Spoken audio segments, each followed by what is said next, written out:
Wouldn't lie to you, doesn't matter what I do. Good morning! And today, pupunta tayo ng Quezon City. She's got a hold on me.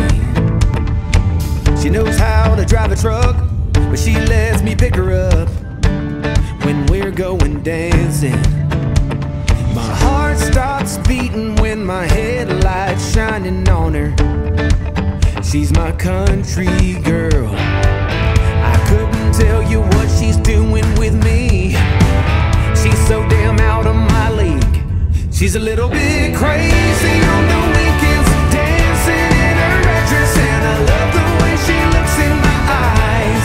And I'm feeling like midnight's getting closer, and I just wanna hold her in my arms till the sun comes up.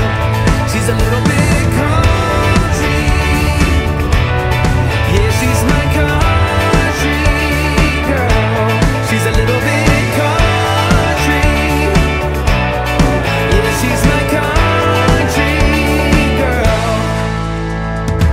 She can let her hair down, but got her feet on the ground. I can't get enough of her. She can drive me so wild, just with that sweet smile, and there's nobody else for me. My heart starts racing every time I'm looking at her. She's my country girl. I couldn't tell you what she's doing to me. She's so damn out of my league. She's a little bit crazy on the weekends, dancing in her red dress, and I love the way she looks in my eyes. And I'm feeling like midnight's getting closer, and I just wanna hold her in my arms till the sun comes up. She's a little bit country. Yeah, she's my country girl. She's a little bit country. Yeah, she's my country girl. Guitar.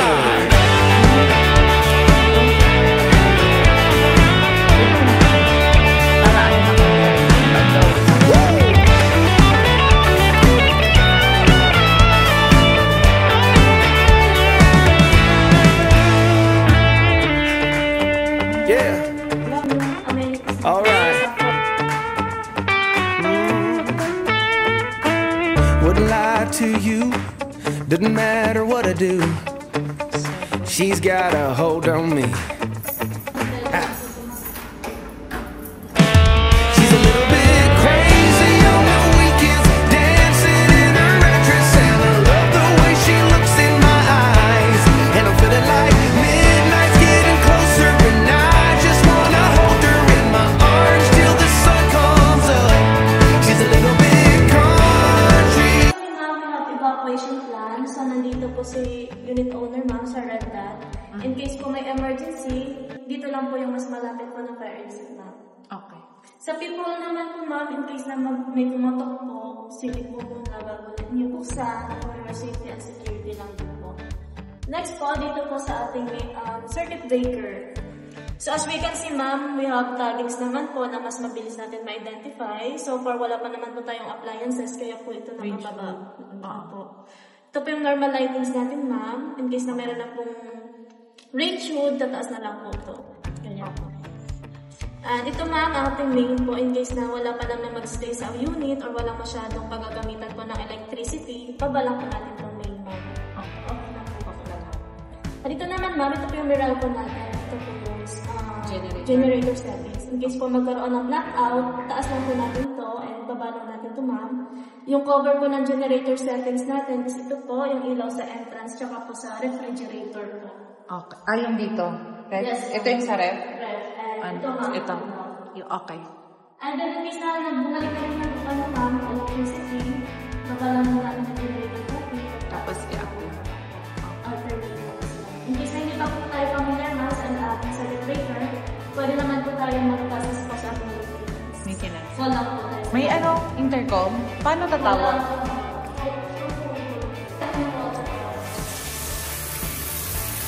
And if you're familiar po, ma'am, sa gate strap. Oo. Paano siya i-open? Ano ka-open? Ito po yung filter ng mga trees, ma'am, like sa cooking oil po. In case naman kaya naman yung pong linisan, okay naman po. Ano yung ano nyo? Plastic? Ito naman ma'am, at may Oo. yan ma'am. Ever naman ma'am, nag-cater naman po sa property at kaya po, linisan yung restart natin in case hindi tayo pa po. Okay. So, i-lock ko lang. Para ano.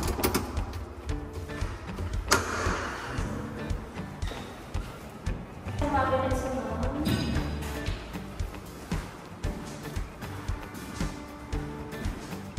Ang ganda ng cabinet mo.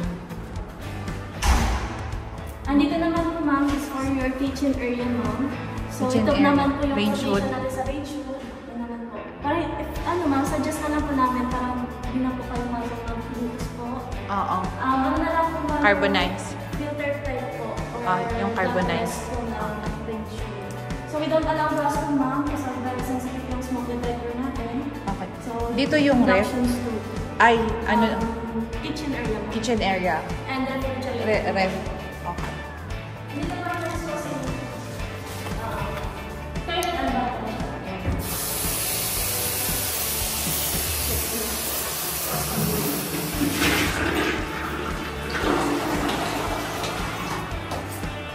Yan. Pwede mo siya i-ano lang. Kasi baka barado.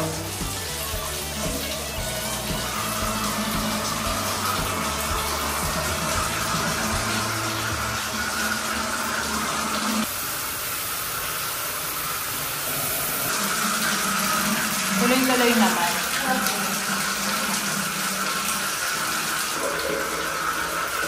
Kasi hindi sila barado.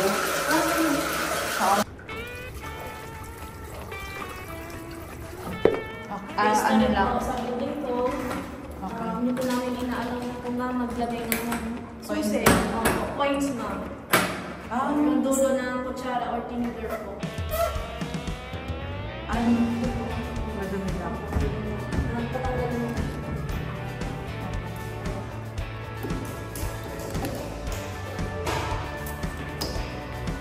Saan? Ano yan ma'am? Para sa Internet? yung fiber po. And yung cable is signal po.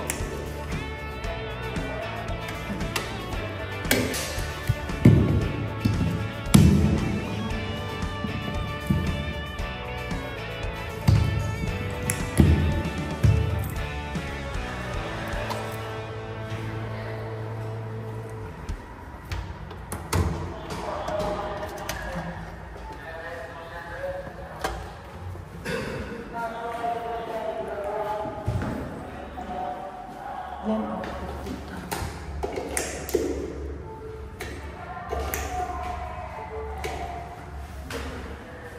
Huwag na. Mataas ang voltage. Your safety and security na lang din po.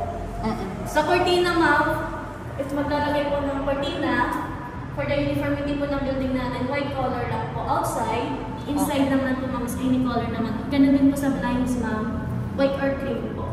Okay. And sa aircon natin ma'am, Anong horsepower window to? type, so 1.5 po. 1.5. Doon din sa kabila. Yes, 1.5. po, set lang po, ma'am. May susi tayo. Then same naman po ma'am sa bintana and sa aircon po, 1.5 po lang. Yan. Abida din ba to? Apo, dita. Balik. Office Plaza din yan ma'am. Ayala din po. Office po. Kasi ito residential. Pala. So, ito ng provision ma'am. May abangan po sa tubig and drainer. Okay, dito pala ang washing. Yes po, sir. At least. Ay, kapag pala naman dito. Yung? Nalang na po yung Okay. dito po yung Garbage.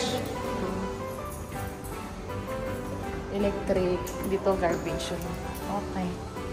May schedule naman po ma'am kung oras collection ng ating garbage. Pero, wala pang naka-smart lock no? Kasi hindi na po yung Ay, inaalam ng hindi. ID.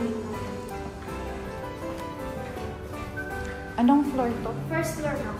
First floor? So, short amenities naman po yung tawag ma'am. Ito naman yung kiddie pool ma'am and other.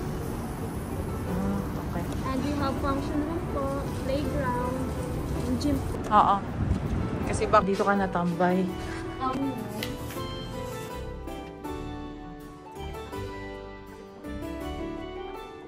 Po siya ma'am ng keychain, Okay. ballpen. Ito po yung handbook ma'am na magiging guide po ni owner sa unit niya. All rules and regulations ma'am, specification, measurements, hotline na pwede pong kontakin ni owner. Nandito na po. May mga taggings naman po na mas mabilis natin ma-identify. Okay. Ito. Keychain po. Tapos ballpen. Next po.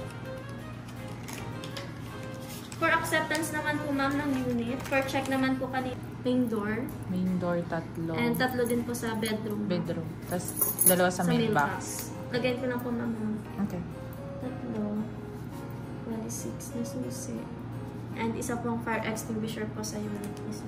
Okay. Sa water and electric naman ma'am, nire-rig naman po siya. Upon turnover ko na po yung susi ni sir. Once na na-turnover na po ma'am, wala na po kaming copy. Even po yung property admin natin for the security lang din po ng unit owners po. Okay. Tapos pagka, pwedeng working permit pag nawala yung key, no? Bali ma'am, si unit owner na po yun ma'am. Kaya it's up to him na lang po ma'am kung papaduplicate niya po in case na maiwan po. Pag nagpalit ng susi, pwede naman. Working permit lang, no? Opo. Bali sa admin na po i-coordinate yun ma'am.